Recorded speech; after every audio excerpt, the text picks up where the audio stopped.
next hadis. Tiada kebajikan pada harta, harta sahata. Bukan harta ni. You have a house, you have a car, you have deposit in bank, you have land. Yang dami you on, yang bukan itu lagi.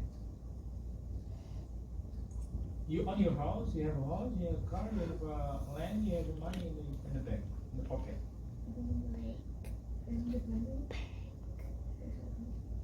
Independent? No, that means you. Okay, all total your asset. Total your asset 2 million Canadian. Yang bukan itu lagi. Oh, net worth. That net worth. Net worth? Yeah. Yeah. Net worth semuanya pegang itu kan your own, your harta.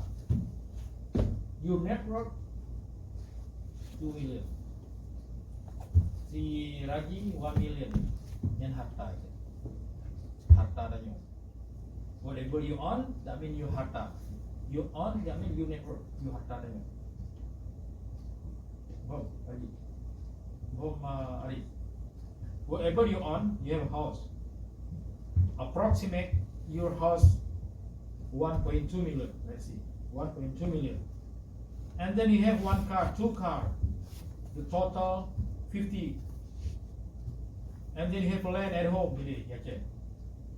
Let's say 25,000. Yang all the total you asset, net income. Yang ikan your own, your harta. Harta tadi. Okay.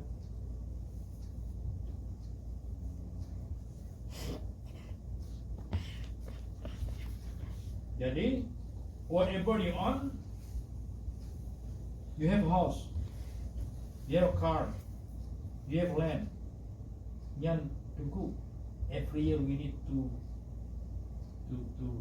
make a little bit charity for poor people, if you want. If not, it's okay. Karena menyo di Canada, yang dikena province tax, right? You have property. Every year we have to pay for government. They call property tax, right? Property tax. I don't know how many percent. Kitanya menyenapkan to be cheap. After you pay for government, pay a little bit for poor people. You make a big house, 2 million house. Huh? You what you make your money, give your money a little bit to poor people. To Islamic school in Aceh or somewhere. At the beach. Even here, not Muslim country, you have to pay for government property tax. Like let's see Malasa. You know the owner, he pay for government every year. I don't know how much, maybe 2,000, I don't know how much. Have to be YouTube. Right? Karena we don't know tanya nyo hana tatong. Maybe you guys one day you have the millionaire, one day you have everything. And to live you. Every year you spend a little bit money for people. Spend money to tiada kebajikan pada harta yang tiada zakat. Dan barang siapa menahan ia daripada memberi zakat, niscaya menahan oleh Allah daripadanya akan memelihara akan harta. Nyatanya on the bank, you are rich, but you never pay for zakat. Yang that mean you are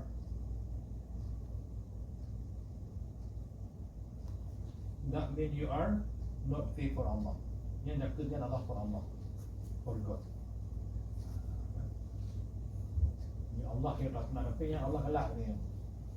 Whatever kalau kita Allah kan. Barang siapa menahan ia daripada memberi zakat, you stop. Hana tapi yakin you stop, you never pay for zakat. That means you stop connection you and Allah. Right? Daripada yang akan memeliharakan harta. And then your income is not safe. ذكر الله شفاء فضل الله عطاء